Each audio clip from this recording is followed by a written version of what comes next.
Hello everyone, welcome to our channel RPSC dreamer. I hope आप लोगों की पढ़ाई अच्छी चल रही होगी। तो आज हम जो राजस्थान आर्ट एंड कल्चर है उसके अंदर जो इंपॉर्टेंट टॉपिक्स मैंने लास्ट टाइम बताए थे उसका एक क्विक रिवीजन करेंगे। क्योंकि आपके पास मेंस में बहुत कम समय बचा है, तो मैं ये कोशिश करूँगा कि जो जो सब्जेक्ट्स हैं जिनके कुछ इंपॉर्टेंट टॉपिक्स हैं उन सभी को जो है हम सब्सिक्वेंट लेक्चर्स के अंदर जो है डिस्कस करते चलें। तो आज के लेक्चर में जो है मैं आपको राजस्थान का जो कला संस्कृति है, आर्ट एंड कल्चर है, उसके जहाँ से सवाल बनने की इस बार प्रोबेबिलिटी है। और ये मैंने वहाँ से टॉपिक सेलेक्ट किए हैं जहाँ से मान लीजिए आपके लास्ट टाइम कुछ पर्टिकुलर टॉपिक से सवाल आ चुका है, तो हो सकता है उसकी प्रोबेबिलिटी कम रहती है, और जहाँ से नहीं पूछा है वहाँ से ज़्यादा सवाल पूछे जा सकते हैं। तो उसी के क्रम में अभी हम मंदिर स्थापत्य के बारे में देखेंगे, और फिर चित्रकला और आदि जो भी इंपॉर्टेंट टॉपिक्स मुझे लगते हैं वो मैं आपको रिवाइज़ करवाऊँगा इसके अंदर। ठीक है, तो राजस्थान में मंदिर स्थापत्य की मुख्यतः जो है 6 शैलियाँ हैं इसके अंदर। ठीक है, तो 7वीं शताब्दी से पूर्व जो जनरली मंदिर थे उनके हमको अवशेष ही प्राप्त हुए हैं, जैसे कि बैराट के अंदर मंदिर जो हो गए और वैष्णव मंदिर जो है नगरी के अंदर। लेकिन इसका जो वृहत रूप है वो हमको देखने को नहीं मिलता है, खंडर अवस्था में ये मौजूद हैं। इस वजह से विभिन्न शैलियों के अंदर अगर हम बात करें तो राजस्थान के अंदर मंदिर स्थापत्य की 6 प्रमुख शैलियाँ हैं, जिसमें एक तो गुप्ताकालीन शैली है, गुप्ता पीरियड टेम्पल्स, फिर गुप्तोत्तरकालीन है, पोस्ट गुप्ता पीरियड, फिर महामारू या गुर्जर प्रतिहार शैली है, फिर सोलंकी या फिर मारू गुर्जर शैली है, उसके बाद भूमि शैली है, और लास्ट में है कच्छपघात शैली। ठीक है, इनके बारे में डिस्कस करेंगे। सबसे पहले हम बात करते हैं गुप्ताकालीन जो टेम्पल्स हैं वो।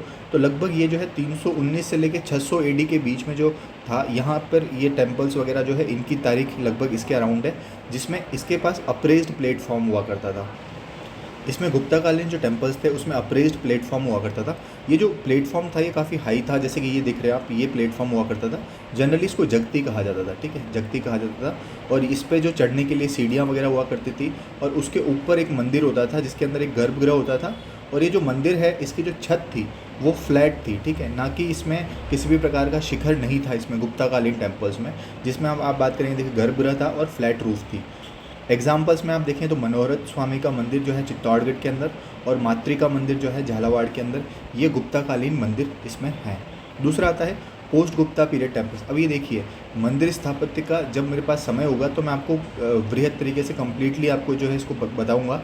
लेकिन चूंकि अभी हमारे पास मेंस पर्सपेक्टिव के हिसाब से हम पढ़ेंगे, चूँकि समय कम है तो हम इसको क्विकली रिवाइज करेंगे। ठीक है, अगर इसको डिटेल में पढ़ना है आपको तो फिर उसके लिए मैं फिर सेपरेट एक लेक्चर जो है मंदिर स्थापत्य पे बाद में लेके आऊँगा। पोस्ट गुप्ता पीरियड के जो टेम्पल्स है वो 6ठी से 7वीं सेंचुरी के आसपास थे, जिसमें एक तो शीतलेश्वर महादेव का मंदिर है झालरापाटन के अंदर। और ये मंदिर इसलिए भी इम्पॉर्टेंट है क्योंकि ये प्रथम तिथि युक्त मंदिर है, फर्स्ट डेटेड टेम्पल है 689 एडी का। ठीक है, शीतलेश्वर महादेव मंदिर।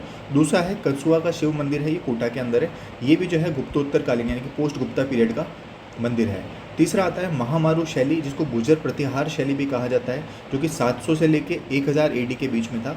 इस पर नागर शैली जो है, उत्तर जो भारत का जो टेम्पल आर्किटेक्चर था, मंदिर स्थापत्य था, उसकी एक शैली है नागर शैली। तो उस नागर शैली का इस पर प्रभाव देखने को मिलता है। और ये जो है फेमस है अपने स्कल्पचर के लिए, यानी कि मूर्ति कला के लिए फेमस है। उसके अलावा नक्काशीदार पैनल्स हैं, यानी कि बहुत ही बढ़िया नक्काशी की गई है। अलग अलग जो पिलर्स हैं, जो अलग अलग जो क्षेत्र हैं वहाँ पर बहुत अच्छी नक्काशी की गई है।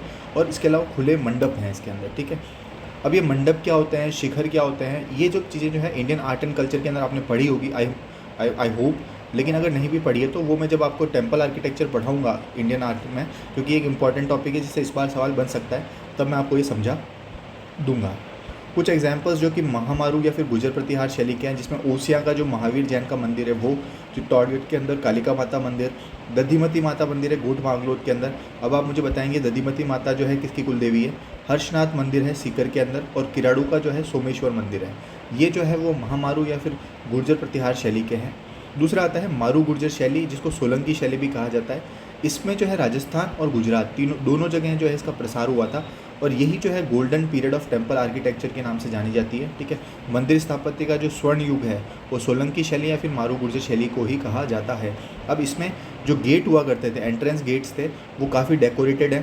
ठीक है, और 2-3 फ्लोर पे मंदिर, 2-3 मंजिला मंदिर बने हुए हैं इसके अंदर, मंडप हैं, शिखर हैं। ठीक है, ये सारी चीज़ें हैं इसके अंदर। इसका एग्जाम्पल आप दे सकते हैं, जैसे देलवाड़ा के अंदर जो देलवाड़ा में जो टेम्पल्स है, आदिनाथ और नेमिनाथ का जो जैन मंदिर है वो फेमस है सोलंकी शैली या फिर मारू गुर्जर शैली के। एक समिधेश्वर मंदिर जो है चित्तौड़गढ़ के अंदर, ये भी क्या है, सोलंकी शैली का बना हुआ है। तो आप ये देख रहे होंगे चित्तौड़गढ़ के अंदर 3 मुख्य मंदिर हैं जो कि अलग अलग शैली में निर्मित है। जैसे गुप्ता काल के अंदर जो है मनोरथ स्वामी का मंदिर है, महामारू या गुर्जर प्रतिहार शैली के अंदर कालिका माता का मंदिर है, और सोलंकी या फिर मारू गुर्जर शैली का जो मंदिर है वो कौन सा है, समिधेश्वर मंदिर है। ठीक है, अगला आता है भूमिज शैली। तो भूमिज शैली जो है वो पॉलीहेड्रल पीक्स है, जिसको हिंदी में लिखा जाता है बहुफलीय शिखर।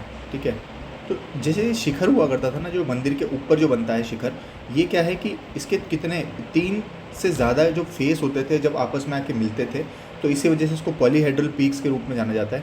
ठीक है, बहुफलीय जो है शिखर के रूप में जाना जाता है भूमिज शैली। और इसके अंदर open roof circulatory passageway था। ओपन रूफ का मतलब ये है कि इसके जो है खुली प्रदक्षिणा पथ थी। ठीक है, प्रदक्षिणा पथ यानी कि जो मंदिर का गर्भगृह है या फिर जो मंदिर मुख्य मंदिर है उसके चारों तरफ अगर आपको चक्कर काटने होते थे तो उसको प्रदक्षिणा पथ कहा जाता था, और ये जो है ढका हुआ नहीं होता था, खुला था। ठीक है, तो ये भूमि शैली की विशेषताएं हैं, जिसमें सेवाड़ी का जो जैन मंदिर है पाली के अंदर, वो भंडदेवरा मंदिर है बारा के अंदर, और उंडेश्वर महादेव का मंदिर है बिजोलिया के अंदर। ये भूमि शैली के बनाए हुए उसमें निर्मित है। अगला आता है लास्ट शैली कच्छप घात शैली, जो कि कछवाहा शासकों की थी, और इसमें नागर शैली का प्रभाव है, और इसका जो प्लेटफॉर्म है वो भी उठा हुआ प्लेटफॉर्म है, जिसको जगती कहा जाता है। ठीक है, इसका एक मुख्य मंदिर झालरा पाटन के अंदर है। पद्मनाथ और शांतिनाथ मंदिर जो है वो कच्छप घात शैली का बनाया हुआ मंदिर है। ठीक है, तो यहाँ से हमारा जो मंदिर स्थापत्य वाला पोर्शन था ये कवर हो गया। एंड आई होप यहाँ से 5 या 10 नंबर का जब प्रश्न आएगा आपके मंदिर स्थापत्य शैलियों के ऊपर तो आप उसको कर पाएंगे। ठीक है, इसमें भी मुख्यतः जो है ये 2 जो शैलियाँ हैं ये इंपॉर्टेंट है, सोलंकी और जो गुर्जर प्रतिहार शैली है। वो गुर्जर प्रतिहार शैली को ही महामारू शैली कहा जाता है, और मारू गुर्जर शैली को सोलंकी शैली के रूप में जाना जाता है। ठीक है, अब अगला टॉपिक आता है हमारे पास राजस्थान की चित्रकला। अभी देखिए ये बड़ा टॉपिक है, लेकिन इसके अंदर हमको क्या पढ़ना है। ठीक है, इसमें आपकी मेंस के तरीके से ये स्ट्रेटजी होनी चाहिए, एक तो आप कंपैरिजन कर सको। ठीक है, 2 विभिन्न जो चित्र शैलियाँ हैं उनके बीच में, जैसे मेवाड़ मारवाड़ के बीच में आपको अगर वो करने को मिल जाए, कंपैरिजन करने को, तो वो बता सको आप। और दूसरी चीज़ ये कि कुछ चीज़ें आपको इसके अंदर हर एक शैली के अंदर याद रहनी चाहिए कि उसके चित्रकार कौन कौन है। ठीक है, विषय वस्तु उसके अंदर क्या क्या है। ठीक है, और स्वर्णकाल किसके समय का है। ये 2-3 फैक्ट्स अगर आपको याद है तो आप जो है कहीं ना कहीं कुछ ना कुछ मार्क्स आपको हमेशा ही फैच करोगे। ये देखिए ये कुछ फैक्ट्स हैं। फैक्ट्स हमारे प्रीलिम्स के लिए इंपॉर्टेंट थे, हमारे लिए अभी इंपॉर्टेंट नहीं है। मेवाड़ शैली की बात करूं तो मेवाड़ शैली का जो स्वर्णकाल है वो जगत सिंह प्रथम के काल को कहा जाता है, जिन्होंने चितिरों की ओवरी का निर्माण करवाया था। इसके अंदर जो है विशेषताएं क्या है, तो देखिए शौर्य प्रदर्शन, क्योंकि मेवाड़ मुगल संघर्ष बहुत लंबे समय तक चला था, तो शौर्य संघर्ष की जो है या शौर्य प्रदर्शन की जो है इसमें विषय वस्तु है। दूसरा पौराणिक कहानियाँ हैं। ठीक है, धार्मिक चित्रण है, उसके अलावा शिकार का भी चित्रण इसमें किया गया है। ठीक है, अब इसके अलावा जैसे इसके जो मेवाड़ के जो चित्रकार थे उसमें थे साहिबदीन, मनोहर, कृपाराम और गंगाराम। ठीक है, ये 4 प्रमुख थे।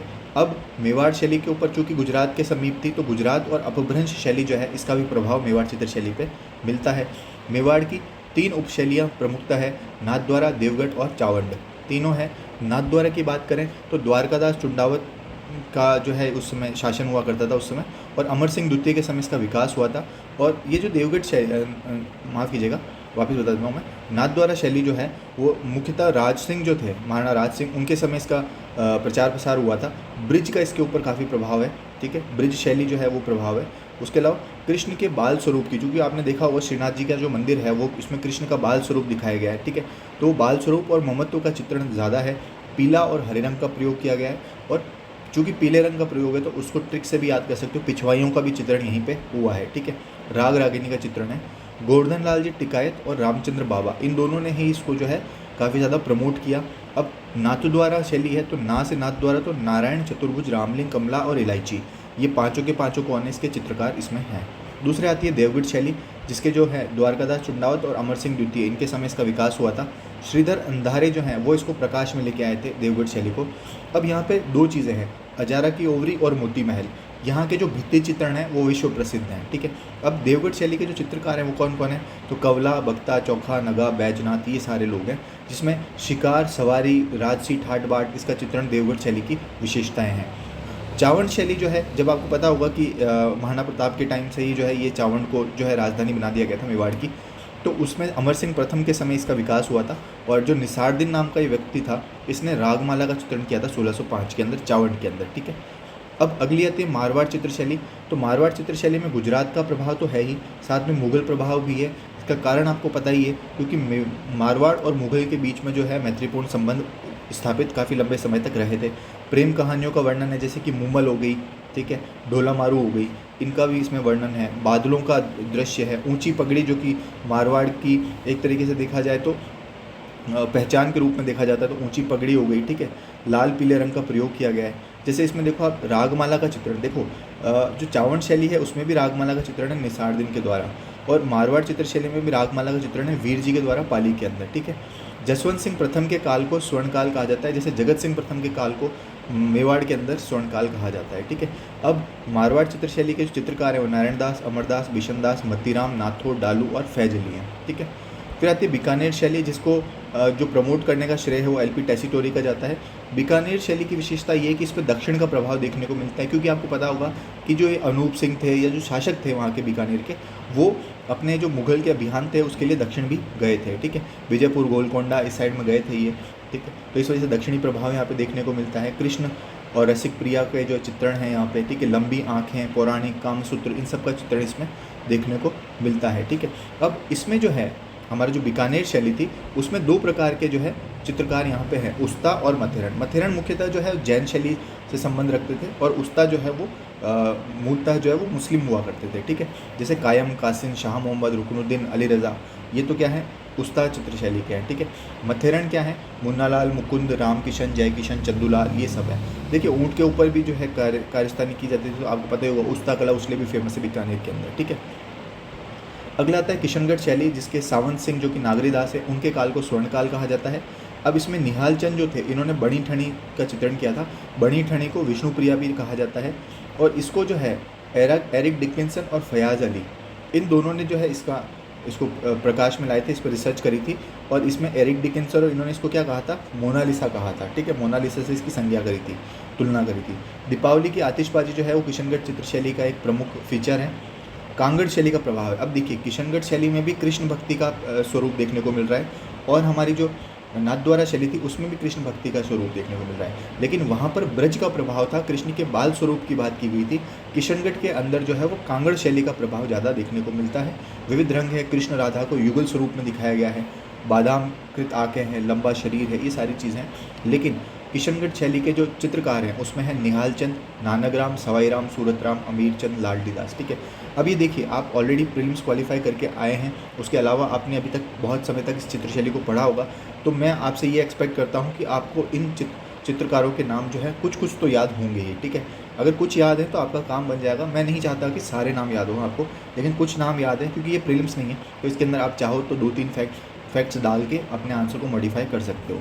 अगला आता है आपका जैसलमेर चित्रशैली, जिसमें हवेली और महल और भित्ति चित्रण, ये तीनों बहुत प्रसिद्ध हैं, ठीक है। इसमें मूमल जो है उसका चित्रण बहुत अच्छे से किया गया है, ठीक है। 10 वैकालिका, सूत्रचूर्णी, औध निरुक्त वृत्ति, जो कि प्राचीनतम चित्रित ग्रंथ है राजस्थान की जो चित्रशैली है उसके अंदर, वो भी यहीं पे जिनभद्र सूरी भंडार के अंदर है, आपको पता होगा इसके बारे में, ठीक है। रंग महल हो गई, पाटवों की हवेली हो गई, सालम सिंह की हवेली हो गई, नथमल की हवेली हो गई, यहाँ पर ये भित्ति चित्रण काफ़ी प्रमुख देखने को मिलते हैं। और जैसलमेर चित्रशैली की एक बहुत ही यूनिक खासियत है कि ये पूर्णतः स्थानीय है, इस पर किसी भी प्रकार का बाहरी प्रभाव यहाँ पे नहीं है, ठीक है। अगला आता है हमारे पास नागौर चित्रशैली। तो नागौर चित्रशैली जो है इसमें सूफियाने रंगों का प्रयोग, यानी बुझे हुए जो रंग है उसका प्रयोग किया गया है। इसमें भी इम्पोर्टेंट ये व्यक्ति चित्रण है, भित्ति चित्रण है, और पारदर्शी वेशभूषा, ट्रांसपेरेंट जो कॉस्ट्यूम्स हैं उसका भी यूज़ नागौर चित्रशैली में किया गया है। हुक्का, मदिरे का चित्रण है यहाँ पे, और ठाकुर इंद्र सिंह का जो चित्रण है, व्यक्तिगत चित्रण जो किया गया है, व्यक्ति चित्रण, उसमें ठाकुर इंद्र सिंह का चित्रण जो है नागौर के अंदर काफ़ी फेमस है। अगला आ जाता है अजमेर की चित्रशैली। तो अजमेर की चित्रशैली एक ऐसी शैली है जो ठिकानों में पनपी है, ठीक है। जैसे सावर हो गया, नांद हो गया, जूनिया हो गया, ठीक है, मसूदा हो गया, इन सब के अंदर जो है इसका पनपी है, ठीक है। बैंगनी रंग का प्रयोग है इसमें, देखो चांद, नवला, तैयब, उसना, साहिबा, राम सिंह घाटी, अल्लाह बख्श, ये सब इसके क्या है, अजमेर चित्रशैली के हैं। जैसे जूनिया जो ठिकाना था, जूनिया ठिकाने में चांद जो था, ये चांद चित्रकार था, इसने बाबूजी का जो है चित्रण किया है, बहुत फेमस जूनिया ठिकाने के अंदर, ठीक है। इसी तरीके से अलग अलग के अंदर बहुत सारे थे, और इस पे जो है अजमेर चित्रशैली के अंदर सभी धर्मों का प्रभाव है, ठीक है। यानी कि सभी धर्मों के जो चित्रकार हैं वो यहाँ पर हैं, तो उन्होंने जो है विविध धार्मिक जो है चित्रण है वो इन्होंने किया है। अब अगली आती है ढूंढाड़ चित्रशैली, क्योंकि हमने बात करी मारवाड़, मेवाड़, बीकानेर, अजमेर, अब हम बात कर रहे हैं ढूंढाड़ की, ठीक है। तो ढूंढाड़ में 2 चीज़ें हैं, आमेर, जयपुर, अलवर, और एक और आएगी उनियारा शैली, ठीक है। आमेर की बात करें तो आमेर चित्र शैली को हरमन ग्वेत्स ने कहा था एक अच्छावा शैली है, और वाचस्पति गैरोला ने कहा था ये आमेर शैली है। ठीक है, अब यहाँ पे बहुत सारी छत्रियाँ, जैसे मौजमाबाद का जो भित्ति चित्रण है, और फिर इसके अलावा भावपुर रेनवाल की छत्रियाँ, बैराट के बाग है, यहाँ पर ये चित्रण देखने को बहुत मिलता है। ठीक है, जैसे विषय वस्तु में देखें तो यशोधरा चरित्र हो गए, रज्मनामा हो गया। ठीक है, मुगलिया प्रभाव ऑब्वियसली देखने को मिलेगा आमेर शैली पे। ठीक है, क्योंकि मिर्जा राजा जयसिंह के समय से ही यहाँ पे मुगलिया प्रभाव आ गया था। हुकुमचंद, मुरली, मुन्नालाल, पुष्पदत्त, ये 4 इसके चित्रकार यहाँ पे हैं। ठीक है, तो ढूंढार शैली में मैंने आपको बता ही दिया ऑलमोस्ट कि आपको चित्रकार याद रखना है। ठीक है, मिर्जा राजा जयसिंह के समय इसका प्रभाव हुआ था, मुगलिया प्रभाव ऑलमोस्ट है। ठीक है, तो आमेर के अंदर आपको ये चीज़ें याद रखनी है। फिर जयपुर शैली आपको पता ही होगा, सवाई जयसिंह के बाद जो है धीरे धीरे जयपुर शैली का विकास हुआ था। तो सवाई जयसिंह जो थे, इन्होंने 36 कारखानों का निर्माण करवाया था, जिसमें एक कारखाना जो था उसको सूरत खाना कहा जाता है। ठीक है, जहाँ पे बहुत सारे चित्रकार जो है उनको संरक्षण दिया गया और उनको प्रमोट किया गया चित्र बनाने के लिए। इसी में सवाई जयसिंह के काल में ही मोहम्मद शाह और साहिब राम, ये दोनों के दोनों क्या थे, इनके समय के चित्रकार थे। ठीक है, कृष्ण का चित्रण है, वृंदावन का चित्रण है। ठीक है, अलग अलग चित्रण इसमें किए गए हैं। ठीक है, चित्रकला का युग जो है वो प्रताप सिंह के समय के काल को कहा जाता है। और ईश्वरी सिंह, ठीक है, ईश्वरी सिंह के बारे में हमने पढ़ा होगा। ठीक है, बहुत सारे युद्ध हुए थे, उसके अंदर भी ईश्वरी सिंह का जिक्र है, फिर सुसाइड कर लिया था इन्होंने, तो ये वही ईश्वरी सिंह है। इनके समय जो है कागज़ पर जो है चित्रण होने लगा था। सांगानेर जो है कागज़ बनाने का एक तरीके से हब के रूप में जाना जाने लगा था। ठीक है, इसमें देखो जयपुर शैली में मोहम्मद शाह, लालचंद, साहिब राम, हीरानंद, गोविंद, रामजी दास घासी, इसमें 2-4 के नाम याद रख लेना, आपका काम बन जाएगा। ठीक है, अगला आता है अलवर शैली, जिसको प्रताप सिंह नरूका जो है वो इस समय इसके शासक थे। शेख सादी का चित्रण है इंडो पर्शियन स्टाइल में, तो इंडो पर्शियन इन्फ्लुएंस भी यहाँ पे मिलता है। सालिग्राम, बक्साराम, नंदराम, छोटाराम, बुद्धराम, राम सहाय, नेपालिया, जमुना दास, इनमें से 2-3 के नाम आप याद कर लीजिएगा। वैश्याओं का चित्रण, देखिए एक चीज़ और है, नागौर के अंदर जो है वो पारदर्शी वेशभूषा, ठीक है, उसका चित्रण किया गया है। ठीक है, पारदर्शी वेशभूषा का जो है चित्रण है दिखाया गया है। लेकिन अलवर के अंदर स्पेसिफिकली क्या है, वेश्याओं का जो है चित्रण यहाँ पे किया गया है। नफीरी वादन का चित्रण है, गायिकाओं का चित्रण है। सुनहरे रंगों का प्रयोग जो है वो अलवर शैली का विशेषता है। अब इसमें देखिए ईरानी, मुग़ल और राजस्थान शैली तीनों का ही इसमें जो है समान रूप से प्रभाव देखने को मिलता है। ठीक है, तभी तो इंडो पर्शियन स्टाइल में शेख शादी का चित्रण किया गया है। अगली आती है उनियारा शैली। तो उनियारा शैली में लघु चित्र वगैरह बनाए गए थे, भित्ति चित्र बनाए गए थे। मीर बख्शी, धीमा, भीम, काशी, राम लखन, ये सब थे। अब उनियारा शैली जो है इस पे जयपुर और बूंदी, इन दोनों का प्रभाव यहाँ पे देखने को मिलता है। ठीक है, ये चीज़ आपको याद रखनी है। सफ़ेद स्वर्ण रंगों का प्रयोग, ठीक है, याद रहे तो ठीक, अदरवाइज आपको जयपुर बूंदी शैली का प्रभाव है उनियारा पे, और मीर बख्श, धीमा, काशी, भीम, ये सब का नाम याद रखना है। अगला आता है बूंदी शैली। तो बूंदी शैली में शत्रुसाल जो थे उनके द्वारा जो रंग महल बनवाया गया है, इसके जो भित्ति चित्र है वो विश्व प्रसिद्ध है। ठीक है, तो यहाँ के जो शासक थे बूंदी के शत्रुसाल, उन्होंने एक रंग महल का निर्माण करवाया था, और यहाँ पे जो भित्ति चित्रण है वो विश्व प्रसिद्ध है। भाव सिंह, अनिरुद्ध सिंह के समय जो है दक्षिणी प्रभाव, क्योंकि ये गए होंगे वहाँ पर, तो इस वजह से उमैद सिंह जो है, उमैद सिंह ने चित्रशाला का निर्माण कराया था। देखिए, शत्रुसाल ने रंग महल का निर्माण करवाया, उमैद सिंह ने चित्रशाला का निर्माण करवाया, जिसमें जंगली सुअर का शिकार करते हुए चित्रण है उमैद सिंह का खुद का। ठीक है, प्रकृति का चित्रण है, 12 माह सा ऋतु है, क्योंकि जो हाड़ौती वाला जो बेल्ट है उसमें जो हरियाली है वो ज़्यादा अच्छी है, तो इस वजह से प्राकृतिक चित्रण ज़्यादा है। पशु पक्षियों का चित्रण है। ठीक है, वर्षा में नाचता मोर, खजूर वृक्ष, यानी कुल मिलाकर प्राकृतिक चित्रण जो है वो बूंदी जो शैली है उसकी विशेषता इसमें रही है, जिसमें सुरजन, अहमद अली, रामलाल, श्री किशन, साधुराम, ये सब क्या है, बूंदी शैली के चित्रकार हैं। लास्ट आती है कोटा शैली, जिसको डीजी गेयर एंडरसन जो है वो प्रकाश में लेके आए थे। इस पे बूंदी का भी प्रभाव है और मुगल शैली का भी प्रभाव है। देखिए, बूंदी पहले बूंदी रियासत थी, बूंदी के बाद बनता है कोटा, और कोटा के बाद बनता है झालावाड़। जब आपने हिस्ट्री पढ़ी होगी तो उसके अंदर अलग अलग चरणों में इसका विकास होता है। तो बूंदी से बाद में बना था कोटा, तो इस वजह से इस पर बूंदी का भी प्रभाव देखने को मिलता है, और चूँकि मुगलों के साथ संबंध इनके अच्छे थे तो इस वजह से मुगल प्रभाव भी देखने को मिलता है। भित्ति चित्रण काफ़ी फेमस है। राम सिंह जो थे शासक, उनके समय स्वतंत्र अस्तित्व में आया था। राम सिंह से जुड़ी एक घटना और है 1857 की क्रांति के समय की, वो आप मुझे जो है सर्च करके बताएंगे। उमैद सिंह के समय ये चरमोत्कर्ष पर पहुंची थी, उन्होंने काफ़ी अच्छा विकास किया था इसका। मुसिवर खाने के जो चित्रकार कलाकार हैं उनका इसमें योगदान बहुत है। अब कोटा चित्रशैली की विशेषता ये कि रानियों के द्वारा जो शिकार किया गया है उसका चित्रण इसमें किया गया है। ठीक है, ये कंफ्यूज नहीं होना है, बूंदी के अंदर सिर्फ और सिर्फ प्राकृतिक चित्रण है, लेकिन जो हमारे पास कोटा शैली है, कोटा शैली के अंदर जो रानियां हैं वो शिकार कर रही हैं, वो कोटा के अंदर बताया गया है। ठीक है, नूर मोहम्मद, लच्छीराम, गोविंदराम, डालू और रघुनाथ, ये सब जो है यहाँ पे क्या है, इसके कोटा शैली के जो है चित्रकार हैं। ठीक है, अब ये कुछ इंपॉर्टेंट फैक्ट्स हैं। ठीक है, ये तो इंपॉर्टेंट नहीं है, फिर भी आप एक बार इसको देख लीजिएगा। मैं आपको ये शेयर कर दूंगा अगर मेरे को कमेंट सेक्शन में बोलेंगे तो, ठीक है। इसमें जैसे भैंसों का चित्रा किसको कहा जाता है, गोवर्धन लाल बाबा को भीलों का चित्रा कहा जाता है। एक्चुअली प्रीलिम्स के फैक्ट्स हैं तो इतने इंपॉर्टेंट नहीं है। अब अगला आता है हमारा टॉपिक लोक नृत्य वाला। देखिए मैं इसको फास्ट इसलिए ले जा रहा हूँ क्योंकि मैं ये आपसे एक्सपेक्ट करता हूँ कि आप लोगों ने एक बार इसकी रीडिंग मार चुके होंगे, ठीक है, आपको थोड़ा थोड़ा आइडिया होगा इसके अंदर। तो मैं आपको सिर्फ यही बता रहा हूँ कि कहाँ से क्वेश्चंस फ्रेम हो सकते हैं, कुछ कुछ फैक्ट्स जो हमको डालने हैं वो हम जो है याद रह लें। यहाँ पर अगर आप इसको लेक्चर को अटेंड करेंगे तो आपको याद रह जाए, ठीक है। और जितना क्विक हमारा रिवीजन होगा आर्ट एंड कल्चर के अंदर उतना ही हमारे लिए बेटर है।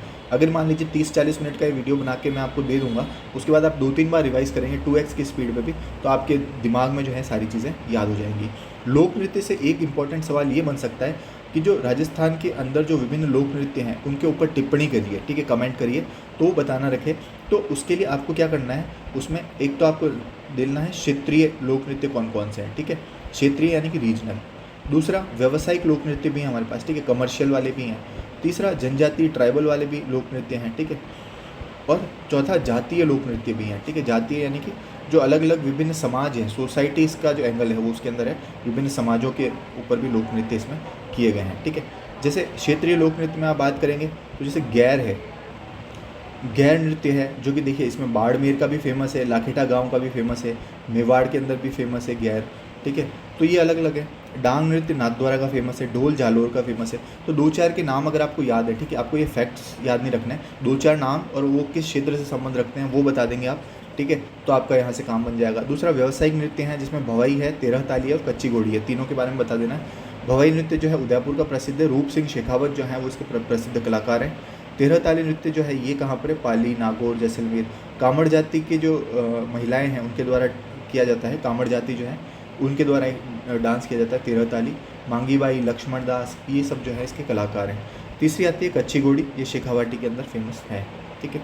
अगला आता है जनजातीय नृत्य, इसमें गरासिया, भील, कथोड़ी, सहरिया, कंजर, मीणा, ये सारी की सारी जो जनजातियाँ हैं इनके कुछ नृत्य हैं। जैसे इसमें वालड़, लूर, कूद, जवारा, मांदड़, मोरिया, गौर, गरवा, ये सब। भील में गैर, गवरी, नेजा, दुचकी, हाथीमणा, युद्ध। कथोड़ी में मावलिया और होली। सहरिया में स्वांग, शिकारी, लहंगी, इंद्रपुरी। फिर इधर मछली, चक्री। इसमें से कुछ 2-4 के नाम याद रख लीजिएगा, आपको वहाँ पे हेल्प मिल जाएगी, ठीक है। जातीय नृत्य में सपेरों के जैसे देखें तो इसमें कालबेलिया, इंडोनी, शंकरिया, पनिहारी, बागड़िया। ये जो कालबेलिया नृत्य है यूनेस्को की जो है इंटेंजिबल लिस्ट के अंदर भी है। देखिए यूनेस्को का जो एक टॉपिक है, यूनेस्को से रिलेटेड जितने भी साइट्स हैं राजस्थान के अंदर, जो 6 फोर्ट्स हैं हमारे पास, ठीक है, इसके अलावा जो वेटलैंड्स भी हैं एक तरीके से हमारे पास, केवला देव वाला है हमारे, ठीक है। इसके अलावा जयपुर का परकोटा है, इसके अलावा एक कालबेलिया नृत्य है हमारा, ठीक है। तो ये जितने भी हैं उसको आप एक पेज पे नोट डाउन कर लीजिएगा ताकि आपके लिए इजी रहे, ठीक है। उसके बारे में 2-4 लाइन्स आपको याद होनी चाहिए। वैसे मैं एक छोटा सा शॉर्ट्स का या फिर एक छोटा सा 3-4 मिनट का एक वीडियो बना दूंगा जिसमें यूनेस्को की जितनी भी साइट्स हैं राजस्थान के अंदर उसके ऊपर एक आंसर फ्रेम कर सकते हैं। 10 नंबर का अगर प्रश्न पूछ लिया जाए आपसे तो आप उसको अच्छे से आंसर दे पाएँ। गुज्जर के अंदर चरी नृत्य और झूमर नृत्य, मेव जाति का नृत्य रणबाजा और रतवई, ठीक है। तो इसी तरीके से बाइफरकेट करना है इसको और आपको ये आंसर फ्रेम हो जाएगा। अब लोक गायन की कुछ शैलियाँ होती है, ठीक है। लोक गायन की शैलियों में एक तो मांड आती है, मंगनियार आता है, लंगा आता है और तालबंदी आता है, ठीक है। अब मैं इसके अंदर सिर्फ और सिर्फ इसके जो कलाकार हैं वही बताऊंगा क्योंकि ये 2 नंबर का प्रश्न आपसे यहाँ से पूछा जा सकता है 2 मार्क्स का कि भाई मांड गायकी जो है उसके कलाकारों के नाम बताइए, किन्हीं 2 कलाकारों के। जैसे कि पिछली बार बोला ही था ना आपसे कि भाई 2 उपबोलियों के नाम बताइए आप, तो उसी तरीके से पूछा जा सकता है। तो इसमें गौरी देवी हैं जो कि बीकानेर से हैं, अल्लाह जिलाई बाई हैं बीकानेर से हैं, पद्मश्री मिला था 1982 में, राजस्थान रत्न 2012 में। मांगी बाई हैं उदयपुर से, जमीला बानो और बन्नो बेगम। इनमें से 2-3 के नाम याद रख लीजिएगा, ये मांड गायिका से संबंधित, गायकी से संबंधित है। मंगनियार जो हैं वो सिंध प्रांत से मूलतः ये रहते हैं मंगनियार। इसमें गफूर खां, साफर खां, सद्दीक खां, अकला देवी, रुकमा देवी, ये सब है। इनमें 1-2 के नाम। लंगा जो है वो सारंगी, ठीक है, शहनाई, 2 लंगे होते हैं इसके अंदर, ठीक है। जो सारंगी से का यूज़ करते हैं उनको सारंगिया कहा जाता है और जो शहनाई का यूज़ करते हैं शहनाइया कहा, जैसे फूसे खां, मेहरदीन खां, करीम खां, ये सब लोग इसके अंदर हैं। तालबंदी जो है वो प्रमुखतः भरतपुर, अलवर, करौली, सवाई माधोपुर यहाँ वाले क्षेत्र की जो है शैलियाँ रहती हैं, ठीक है। इसके इन डिटेल बाद में बता दूंगा मैं आपको, जैसे लेकिन लोक गायन शैलियों के बारे में थोड़ी सी जानकारी थी, ये मैंने एडिट यहीं पे स्लाइड डाल दिया आपके लिए, ठीक है। अब प्रमुख मेले और त्यौहार, अब ये देखिए काफ़ी फैक्चुअल है, ठीक है। आपसे मेले और त्यौहार पे जनरली जो सवाल बनेगा मेंस के अंदर वो यही बनेगा, मेले और त्योहारों का महत्व बताइए उनकी क्या विशेषताएं हैं वो बताइए, ठीक है। तो ये मैंने महत्व और विशेषताएं आपके बारे में लिख रखी है, ठीक है। इसकी विशेषताएं क्या क्या है, जैसे सामान्य जनजीवन है उसके बारे में इन्होंने जो है उसका चित्रण किया गया है, उसको जो है झलक देखने को मिलती है। धार्मिक विषय वस्तु का है यहाँ पे, जैसे कई सारे आपने देखे होंगे जो धार्मिक आधार पर मेलों का आयोजन किया गया है। दूसरा, लोक देवताओं के जो है वो भी मेले यहाँ पे लगते हैं हमारे। इकोनॉमिक आस्पेक्ट है, जैसे पशुओं का मेला लगता है हमारे, ठीक है। पशुओं जो है, पशु हमारे राजस्थान की जो आजीविका का प्रमुख साधन है, ठीक है। तो इस वजह से क्या है कि वहाँ से जो है उनको इनकम का सोर्स भी इन मेलों के थ्रू मिलता है, किसानों को मिलता है, आम जनजीवन को मिलता है। वर्षा के आधार पर भी मेले लगे हैं, जैसे कि आपने देखा होगा सावन भादवे में भी मुख्य बहुत सारे मेले लगते हैं हमारे, ठीक है। वो इसी वजह से लगते हैं सावन के हिसाब से, ठीक है, मानसून के हिसाब से। ट्राइबल जनजातीय क्षेत्रों में अलग अलग मेले हैं। देखिए अब ये जब आप पढ़ेंगे ना ये लिस्ट, इसमें आप बांट सकते हैं कि जैसे मानगढ़ का मेला है वो जनजातीय मेला है, ठीक है। गरासियों का कुछ मेले हैं वहाँ पे, ठीक है। बेणेश्वर के अंदर दूसरे कुछ मेले हैं, ठीक है। तो ये जो है ना, आप यहाँ पर इसको एग्जाम्पल्स के तौर पे भी एक दो मेलों को दे सकते हैं जब आपने ये लिस्ट पढ़ रखी होगी। संस्कृति का वर्णन है सभी मेलों में। अब इसका महत्व क्या है, इम्पोर्टेंस क्या है, तो लोगों के बीच में आपस में हार्मनी और टॉलरेंस ये लेके आता है, ठीक है। जो संस्कृति है हमारा, उसका संरक्षण में बहुत महत्वपूर्ण योगदान है। एक जो ग्रामीण टूरिज़्म है हमारे पास, पर्यटन है, उसको बहुत हद तक जो है प्रमोट करता है। स्पिरिचुअल अपलिफ्टमेंट करता है हमारा, ठीक है। इकोनॉमी को काफ़ी ज़्यादा बूस्ट करता है। मेलों से आर्थिक रूप से सरकार को भी रेवेन्यू प्राप्त होता है और लोगों की भी आजीविका में सुधार होता है, ठीक है। भाषा और साहित्य को बल मिलता है और एक तरीके से एकता का प्रतीक के रूप में ये जाना जाता है, ठीक है। तो ये कुछ इंपॉर्टेंट है, इसको आप मैंने एक ही जगह लिख लिया है। देखिए बहुत ही जनरल पॉइंट्स है, लेकिन आप एक बार इनको देख लेंगे तो आपके लिए लिखना आसान हो जाएगा, ठीक है। लास्ट आता है जैन साहित्य। देखिए जैन साहित्य ही क्यों इंक्लूड किया, साहित्य के लिए एक अलग से बहुत बड़ा टॉपिक है, उसके अंदर अलग अलग साहित्य हैं। चारण साहित्य, देखिए चारण साहित्य पे 2021 में प्रश्न पूछ लिया गया था। इस बार साहित्य से प्रश्न नहीं पूछा गया है, तो हो सकता है इस बार आपसे साहित्य पे प्रश्न पूछ ले, जैन साहित्य पे। तो जैन साहित्य की विशेषताएं और उसके प्रमुख साहित्य, ये दोनों आपको याद होना चाहिए। शांत रस की प्रधानता है इसके अंदर, पहली चीज़ तो शांत रस की प्रधानता है। दूसरा, सामाजिक और सांस्कृतिक जीवन को इन्होंने जो है दर्शाया गया है, देखिए इनकी लेखनी में हमारा जो समाज कैसा है उसको दिखाता है और संस्कृति कैसी है उसको दिखाता है। विषय वस्तु की विविधता है, सब्जेक्ट मैटर के अंदर बहुत वैरायटी है, अलग अलग है, धार्मिक भी है, समाज का भी चित्रण है, ठीक है, राजसी ठाट बाट भी है, ठीक है, सभी प्रकार का इसमें चित्रण किया गया है।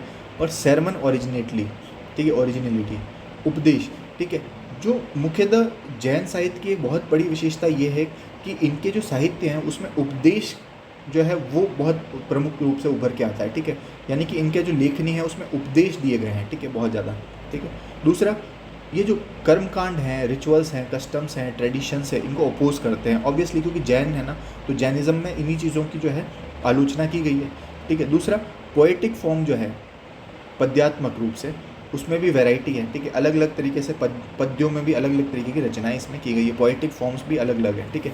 प्रमुख साहित्य में आप बात करोगे जैसे धूर्था ज्ञान है जो कि हरिभद्र सूरी के द्वारा लिखा गया है, कुलयमाला उद्योतन सूरी की, उपनीति भाव प्रपंच कथा सिद्ध ऋषि के द्वारा, प्रबंध कोश राजशेखर के द्वारा, ऋणमल छंद श्रीधर के द्वारा, भरतेश्वर बाहुबली घोर वज्रसेन सूरी के द्वारा और भरतेश्वर बाहुबली रास शालीभद्र सूरी के द्वारा, ठीक है। अगर आप ये चाहते हैं कि लिटरेचर पे मैं एक सेपरेट लेक्चर बनाऊं तो आप मुझे कमेंट सेक्शन में बता दीजिएगा। अगर आपका ये टॉपिक वीक है तो मैं उस पर एक अलग से लेक्चर बता दूंगा आपको, वो इन डिटेल उसको समझा सकता हूँ। किंतु ये वाला पोर्शन आप याद रख लीजिए, जैन साहित्य इस बार हो सकता है कि आपसे प्रश्न पूछ ले, तो आपको कुछ जो है रचनाएं याद होनी चाहिए और कुछ इसकी विषय वस्तु याद होनी चाहिए, आपका काम बच जाएगा, ठीक है। अगला आता है लोकनाट्य। देखिए लोकनाट्य बहुत सारे हैं, जिसमें एक तो ख्याल है, रम्मत है, तमाशा है, गंधर्व है, माच ख्याल है, चारबैत है, ठीक है, भवई है और नौटंकी है। ये अलग अलग लोकनाट्य जो है अलग अलग क्षेत्रों में प्रसिद्ध है, ठीक है। जैसे आपसे तुर्रा कलंगी के ऊपर पूछ लिया जाए तो तुर्रा कलंगी जो है संत तुकनगीर और शाह अली ये इसके प्रवर्तक के रूप में जाने जाते हैं। वर्तमान में सहेड़ू सिंह और हमीद बेग ये भी इसके कलाकारों में हैं। शिव पार्वती के ऊपर जो है, जिसमें तुर्रा जो है वो शिव और पार्वती जो है वो कलंगी का प्रतीक के रूप में जाना जाता है, कलंगी पार्वती को दर्शाती है, ठीक है। चेतराम सोनी और जयदयाल सोनी जो है ये दोनों भी इसके अंदर प्रमुख कलाकार हैं, ठीक है। इसमें अनेक अनेक कविताएं हैं, जैसे कि कहानियां हैं, रुक्मणी मंगल, राजा हरीशचंद्र, ठीक है, चित्तौड़गढ़, निम्बाहेड़ा, सावा, बड़ी सादरी गोंड, ये जो मेवाड़ वाला बेल्ट है यहाँ पर ये तुर्रा कलंगी जो है फेमस है। दूसरा आता है जयपुरी ख्याल। तो तो इसमें स्त्री की भूमिका अधिक है, ठीक है। जयपुरी ख्याल के अंदर स्त्री की भूमिका अधिक है और इसमें प्रयोग की संभावना है। यहाँ पे स्वतंत्रता दी गई है अलग अलग तरीके से कि आप अपने हिसाब से भी इसके अंदर जो है कुछ परिवर्तन कर सकते हो। इसके जो प्रमुख हैं, जैसे गुणीजन खाने के जो कलाकार हैं वो जयपुरी ख्याल को प्रमोट कर रहे हैं, ठीक है। जोगी जोगन हो गई, कान गोजरी हो गई, ये जो है इसके अंदर विषय वस्तु है इसकी। कुचामनी ख्याल जो है वो लच्छीराम और उगमराज, ये दोनों के दोनों इसके प्रमुख कलाकार हैं। राव रिडमल, मीरा मंगल, चांद नीलगिरी, ये सब जो है इसके अंदर विषय हैं जिसके ऊपर जो है ये नाट्य किए गए हैं। अगला आता है शेखावाटी या चिड़ावा की, तो प्रहलाद राम पुरोहित ये इसके प्रमुख कलाकार हैं। नानूलाल राणा, दूलिया राणा, ये भी शेखावाटी ख्याल के ही हैं, चिड़ावा के। अब ये जो है इनकी विषय वस्तु क्या है, जैसे डूंगजी जवाहर जी, ठीक है। डूंगजी जवाहर जी के बारे में हमने पढ़ा होगा। तो डूंगजी जवाहर जी, राजा मोरध्वज, इस विषय वस्तु के ऊपर इन्होंने क्या किया है, अपने नाट्य प्रस्तुत किए हैं।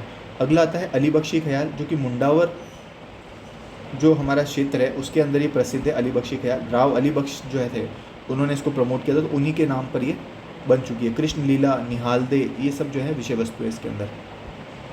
अगला आता है कन्हैया दंगल, तो सवाई माधोपुर, दौसा, करौली, भरतपुर, ठीक है। मीणा समुदाय के अंदर ये कन्हैया दंगल फेमस है। रामायण महाभारत पर आधारित है। दंगल होती है कुल मिला के आपस में वाद विवाद। देखिए अब मैं एक चीज़ ये कहना चाह रहा हूँ आपको कि यहाँ पर बहुत ही शॉर्ट तरीके से आपको समझा रखा है और मैं आपको यहाँ पे इन डिटेल किसी चीज़ को समझाने के लिए नहीं बैठा हूँ। यहाँ पर सिर्फ मैं रिवीजन कराऊंगा, कुछ इंपॉर्टेंट फैक्ट्स है वो आपको दे दूंगा, ठीक है। लोक नाट्य के बारे में अगर आपको ढंग से पढ़ना है मेरे से तो फिर मैं बाद में एक सब्सिक्वेंट लेक्चर ले आऊँगा, लेकिन इन 20 दिन के अंदर आपको जितना हो सके मेरे से मैक्सिमम फ्रूट क्या मिल सकता है उसको मैं आपको यहाँ पे दिखाने की कोशिश कर रहा हूँ। तो देखिए हो सकता है आपसे एक प्रश्न पूछ ले कि राजस्थान के जो लोक नाट्य है उनके ऊपर टिप्पणी करें, 10 नंबर का प्रश्न पूछ ले, तो आपको जो है एक ख्याल समझाना है, रम्मत समझाना है, तमाशा समझाना है, उसके अंदर 2-4 चीज़ें अगर आपको याद रहेंगी, ठीक है, तो आप उसको शॉर्ट में बता सकेंगे क्योंकि पेज आपके पास लिमिटेड है। उसके अंदर आप हर एक टॉपिक को बहुत जो है ज़्यादा लंबे तरीके से आप उसको एक्सप्लेन नहीं कर सकते हो, ठीक है। तो थोड़ा थोड़ा समझाना है जिससे हमारा काम बन जाए। अगला आता है हमारे पास भेंट, तो बाड़ी बसेड़ी धौलपुर जो है यहाँ पर ये भेंट की ख्याल फेमस है। ढप्पाली जो है वो अलवर, भरतपुर, लक्ष्मणगढ़। हेला ख्याल जो है वो शायर हेला जो है ये इसके प्रवर्तक थे, तो उन्होंने किया था लालसोट, करौली, सवाई माधोपुर, इस वाले बेल्ट के अंदर, ये ईस्टर्न बेल्ट जो है यहाँ पे फेमस है, ठीक है। रम्मत की बात करें तो रम्मत का जो खेल है रमणा, ठीक है, रमणा कहते हैं मारवाड़ के अंदर जो है वो खेलने को कहते हैं, खेल को कहा जाता है।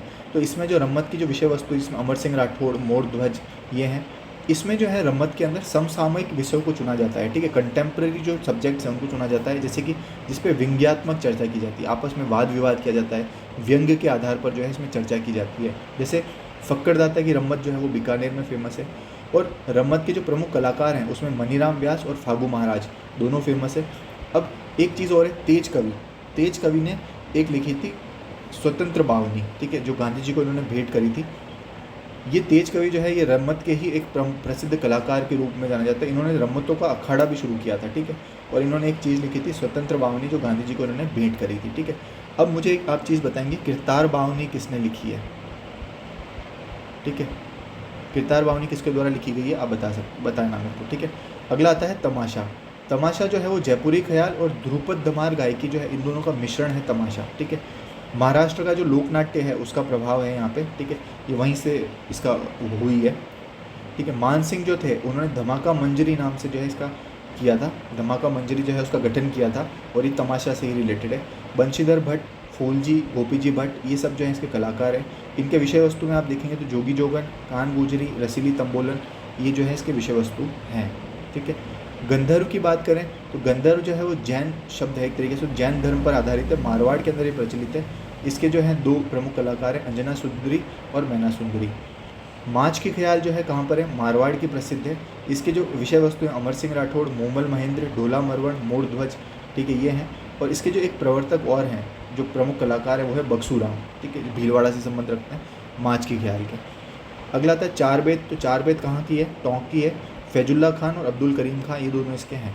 अब देखिए आपको मैं जो ख्याल समझा रहा हूँ ना, इसमें एक तो इसके कलाकार कौन है वो याद होना चाहिए, इसका क्षेत्र याद होना चाहिए। 2 फैक्ट्स अगर आपको याद है, इसके अंदर की विषय वस्तु अगर आपको याद नहीं भी है तो भी चल जाएगा, ठीक है। अगला आता है भवाई, तो भवाई जो है लोकनाट्य, इसमें नागोजी जाट, देखिए भवाई एक नृत्य भी था आपको पता हो तो, ठीक है, एक नृत्य भी था, व्यावसायिक नृत्य था आपको पता हो तो, ठीक है, ठीक है। और यहीं पे भवाई लोकनाट्य जो है इसके प्रवर्तक जो है नागोजी जाट है अजमेर के, और बागा जी भी इसके जो है मुख्य कलाकार थे। व्यंग्यात्मक रूप से सवाल जवाब इसके अंदर किए जाते हैं, आपस में व्यंग्य के आधार पर सवाल जवाब किए जाते हैं, डिबेट एक तरीके से, ठीक है। शांता गांधी जो है इन्होंने जस्मा ओडन नाम से भी जो है ये भवाई का प्रस्तुति करी थी, ठीक है। नौटंकी की बात करें तो नौटंकी भरतपुर, धौलपुर, करौली और सवाई माधोपुर, ये चारों वाले बेल्ट में ये करी जाती है।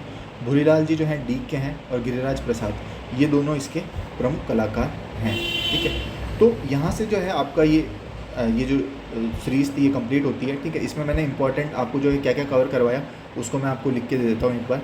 इसके अंदर हमने क्या क्या कवर किया है, एक तो हमने कवर किया है लोकनाट्य, ठीक है। दूसरा हमने क्या कवर किया है, दूसरा हमने कवर किया है लोक नृत्य, ठीक है, और लोक गायन की जो शैलियाँ हैं वो, ठीक है। एक हमने किया है चित्र शैली, ठीक है। एक हमने क्या किया है मंदिर स्थापत्य की जो शैलियाँ हैं वो मंदिर स्थापत्य, ठीक है, और मेले और त्यौहार, ये पांचों टॉपिक्स मैंने कवर किए हैं। और चूंकि इस बार इनसे सवाल पूछने, और एक जैन साहित्य, क्योंकि इनसे सवाल पूछने की ज़्यादा प्रोबेबिलिटी है इस वजह से मैंने इनको किया है। और देखिए मैंने आपको, मैं पहले ही बता देता हूँ, इस चीज़ को मेरे को एक्सप्लेन करने के लिए मैं यहाँ नहीं आया था, ठीक है। ये मेरे शॉर्ट नोट्स थे जिनको मैंने मतलब शुरुआत में समझ के और अपने बना लिए। अब आपका काम ये है, अगर आप में से कुछ भी चीज़ें आपको लगता है, जैसे मान लीजिए आपको भवाई के अंदर समझ में नहीं आया कुछ भी चीज़, भवाई नाट्य नौटंकी ज़्यादा समझ में नहीं आया, तो आपके पास एक सेलेक्टिव पार्ट हो गया। अब आप नौटंकी जो है अपनी जो रेफरेंस बुक है या नोट्स है वहाँ से जाके एक बार उसको देख लीजिए ताकि आपको समझ में आ जाएगा, ठीक है। तो ये एक सेलेक्टिव रीडिंग है जो हम कर रहे हैं, ठीक है। रिवीजन एंड मोमेंट पे कुछ इसी प्रकार से होता है, ठीक है। हमको जो है ऑल टुगेदर सारी चीज़ें नहीं पढ़नी है क्योंकि वो अब पॉसिबल नहीं है, ठीक है। आपको सिर्फ एक राजस्थान आर्ट एंड कल्चर नहीं पढ़ना है, आपको 33 सब्जेक्ट पढ़ने हैं। तो इस वजह से जो है अपने समय को जो है बहुत इफेक्टिवली यूटिलाइज़ कीजिए, स्मार्ट स्टडी कीजिए, और जो चीज़ें यहाँ लिखी हुई है उन फैक्ट्स को हमेशा याद रखिए। आरपीएससी फैक्ट्स को वेटेज देगी, ठीक है। कितना ही एनालिसिस कर लीजिए, एनालिसिस का इतना बड़ा रोल आरपीएससी में नहीं होता है, ठीक है। उसमें आरपीएससी में फैक्ट्स बहुत इंपॉर्टेंट होते हैं, ठीक है। तो आई होप आप लोगों को जो है राजस्थान आर्ट एंड कल्चर के जो इंपॉर्टेंट टॉपिक्स थे ये समझ में आए होंगे। एक बार इसको आप 2x पे एक बार और गो थ्रू कर लीजिएगा, आपको चीज़ें समझ में आ जाएंगी, ठीक है। और 35-40 मिनट के अंदर मैंने कोशिश करी इसको समेटने की, और ज़्यादा एक्सप्लेन करने पे मैंने ध्यान नहीं दिया। लेकिन फिर भी अगर आपको कोई डाउट रहता है, मान लीजिए कि भाई किसी एक शैली को समझना है आपको इन डिटेल, या फिर मेरे से कुछ और हेल्प की ज़रूरत है, तो आप मुझे कमेंट सेक्शन में बता दीजिएगा कि सर आप इस पर्टिकुलर टॉपिक पे क्वेश्चन बना, थोड़ा सा एक्सप्लेन कर दीजिए। मैं कोशिश करूँगा बहुत जल्दी उसको लेके आने की। लेकिन मेरा टारगेट ये है कि जो अंतिम 20 दिन है उन 20 दिन के अंदर अंदर मैं आपको ये इंश्योर करवा दूँ कि सारे टॉपिक्स के जो इंपॉर्टेंट ब्रॉड ओवरव्यू है, रिवीजन है, क्विक रिवीजन जो मैराथन टाइप के रहते हैं वो मैं आपको करवा दूँ, ताकि क्या है कि आप लोगों के लिए लास्ट में एग्जाम देना ईजी हो जाए, थोड़ा कॉन्फिडेंस बूस्टअप हो जाता है जब हम कंसोलिडेट कर देते हैं हमारे सिलेबस को, ठीक है। तब तक के लिए आप लोग पढ़ते रहिए, और आई होप आप लोगों को जो है ये पूरा जो मैंने समझाया है समझ में आया होगा। फिर भी कोई भी डाउट रहता है तो आप स्वतंत्र हैं, आप कमेंट सेक्शन में बता दीजिएगा, आप मुझे टेलीग्राम चैनल के ऊपर बता दीजिएगा। मैं और कोशिश करूँगा कि उसको और रिफाइन कर सकूँ, और कोशिश करूँगा मैं नेक्स्ट लेक्चर के अंदर जो वर्ल्ड हिस्ट्री है हमारी उसको 2 पार्ट के अंदर या फिर एक ही पार्ट के अंदर जो मैराथन सीरीज़ है उसके अंदर मैं आपको पूरी की पूरी वर्ल्ड हिस्ट्री पढ़ा दूँ, ठीक है। तो ये मेरा नेक्स्ट वाला टारगेट रहेगा, तो मेरे से जुड़े रहिए आप, ठीक है। और भी कोई भी डाउट होता है टेलीग्राम चैनल पे आप बता सकते हैं, कोई भी मेरे नोट्स की ज़रूरत है आपको तो वो भी आप बता सकते हैं, ठीक है। मैं आपको बहुत जल्दी प्रोवाइड करवा दूँगा। तब तक के लिए आप लोग पढ़ते रहिए, ठीक है। All the best for your exam. और लास्ट मोमेंट है, स्ट्रेस नहीं लेना है अपने, ठीक है। आपने जितना पढ़ा है वही एग्ज़ाम के अंदर आता है, ठीक है। लास्ट मोमेंट पे हमको ऐसा लगता है कि हम बहुत सारी चीज़ें भूल रहे हैं, बट एंड मोमेंट पे जब आप एग्ज़ाम देते हैं तब आपको चीज़ें सारी की सारी याद आ जाती है। लास्ट वाले में जो वीडियो डाली थी मैंने उसके अंदर एक बच्चे ने लिखा था कि क्या मतलब हमको मतलब टेस्ट वगैरह देने चाहिए। तो देखिए अभी आप रिवीजन पे ज़्यादा फोकस कीजिए, सिर्फ एक कोशिश ये कीजिएगा कि चारों जो टेस्ट हैं एक test GS1 GS2 GS3 GS4 का 3 घंटे बैठ के एक बार टेस्ट लगा दीजिए, ठीक है। ऐसे लगाइए जैसे सुबह से शाम तक 2 टेस्ट लगाए, अगले दिन सुबह से शाम तक 2, तो 2 दिन में अपने टेस्ट लगा के उसको फ्री हो जाइए। उसके बाद आप रिवीजन में ही बैठ जाइएगा, ठीक है। जितनी चीज़ें आपको याद रहेगी आप अल्टीमेटली एग्जाम के अंदर डिलीवर कर देंगे। यहाँ पर राइटिंग का इतना बड़ा रोल नहीं है, ठीक है। तो तब तक के लिए आप लोग पढ़ते रहिए। All the best for your exam, ठीक है। और कोई भी डाउट होता है बता सकते हैं मेरे को, ठीक है। तब तक के लिए जय हिंद।